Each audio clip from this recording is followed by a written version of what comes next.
ভারতীয় সংবিধানে জাতিগত সংরক্ষণের প্রভিশন যখন রয়েছে এবং সেখানে পাবলিক এমপ্লয়মেন্ট এবং হায়ার এডুকেশন দুটো বিষয়ের মধ্যে শুধুমাত্র একপাক্ষিকভাবে যারা পাবলিক এমপ্লয়মেন্টের ক্ষেত্রে দাবিদার শুধুমাত্র তারাই বঞ্চিত কেন হবে, এই প্রশ্নটা অনেকেরই দীর্ঘদিনের, বিশেষত যারা চাকরি প্রার্থী। হায়ার এডুকেশনের ক্ষেত্রে আমরা দেখেছি গত বছর কোর্টের ভার্ডিক্ট বেরোনোর পরেও স্কুল কলেজে ভর্তি হয়েছে এবং সেখানে ওবিসি কোটায় ভর্তি হয়েছে। এটা নিয়ে অনেকেরই প্রশ্ন ছিল যে এবছর তাহলে কি হবে। এবছর যেহেতু অনেকগুলো মামলা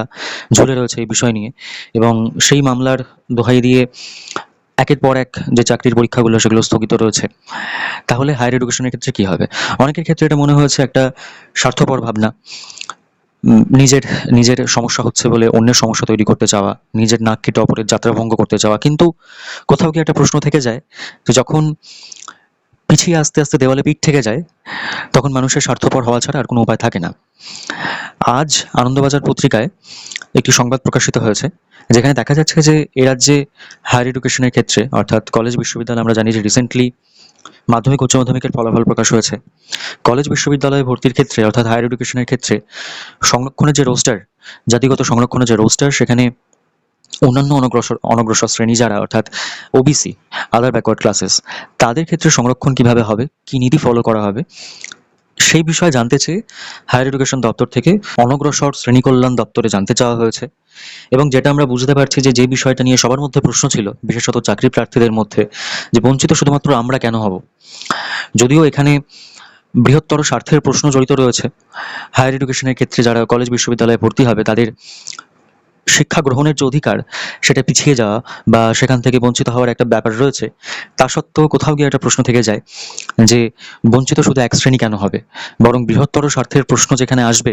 সেখানে আশা করা যায় যে যারা এর সমাধানে সুষ্ঠু উদ্যোগ নেওয়ার প্রয়োজন যাদের বা নেওয়ার দায়িত্ব বা কর্তব্য যাদের, তারা আশা করি এতদিন এক শ্রেণী শুধুমাত্র বঞ্চিত হয়েছে, এখন বৃহত্তর স্বার্থের কথা ভেবে এই বিষয়গুলো খুব তাড়াতাড়ি মিটিয়ে ফেলা হবে এবং দুপক্ষই অর্থাৎ যারা কলেজ বিশ্ববিদ্যালয়ে ভর্তি হতে যাচ্ছে এবং যারা দীর্ঘদিন ধরে ওবিসি কেসের জন্য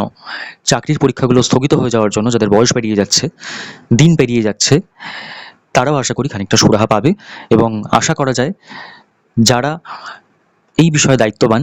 তারা নিজেদের সুষ্ঠু কর্তব্য পালন করে, নিজেদের দায়িত্ব পালন করে দুপক্ষেরই, এখানে যদিও পক্ষ বলাটা ঠিক নয়, সবাইকে একসাথেই এখানে কাউন্ট করা উচিত, কেননা আজকে যারা হায়ার এডুকেশনে যাচ্ছে তারা সেটা কমপ্লিট করে এই ফিল্ডেই আসবে, তারাও পাবলিক এমপ্লয়মেন্টের অংশীদার হবে বা পাবলিক এমপ্লয়মেন্টের দাবিদার হবে। সুতরাং এখানে পক্ষ বলা যায় না, তবুও আমরা বলছি যে আশা করি দুপক্ষের কথা ভেবেই, বৃহত্তর স্বার্থের কথা চিন্তা করে, বিশেষ করে যুব সমাজের কথা চিন্তা করে, শিক্ষিত কর্মহীন যুবকদের কথা চিন্তা করে আশা করা যায় যারা দায়িত্ববান শ্রেণী, যাদের দায়িত্ব বা যাদের কর্তব্য বিষয়গুলো মিটিয়ে ফেলার, তারা আশা করি আশু সমাধানে উদ্যোগী হবেন। এবং শেষে একটা কথা বলি যে এই ধরনের কোনো খবর দেওয়া বা কোনো খবর এলে সেটা শেয়ার করা, সেটা আমি সাধারণত করি না এই চ্যানেলে, কিন্তু এই বিষয়টা যেহেতু এই বিষয়ের সাথে সবার স্বার্থ জড়িত রয়েছে, সুতরাং আমি বাধ্য হলাম বিষয়টি একটু সবাইকে জানানোর জন্য। এবং যেহেতু এই প্রশ্নটা বারবার করে উঠছিল, বিভিন্নভাবেই প্রশ্নটা উঠছিল যে শুধুমাত্র কেন একটা ক্ষেত্রে, আরেকটা ক্ষেত্রে কেন হবে না, তাই শেষে আবার বলি, এখানে কোনো রকমভাবে পক্ষ অবলম্বন করা বা দুটো পক্ষে ভেঙে দেওয়া,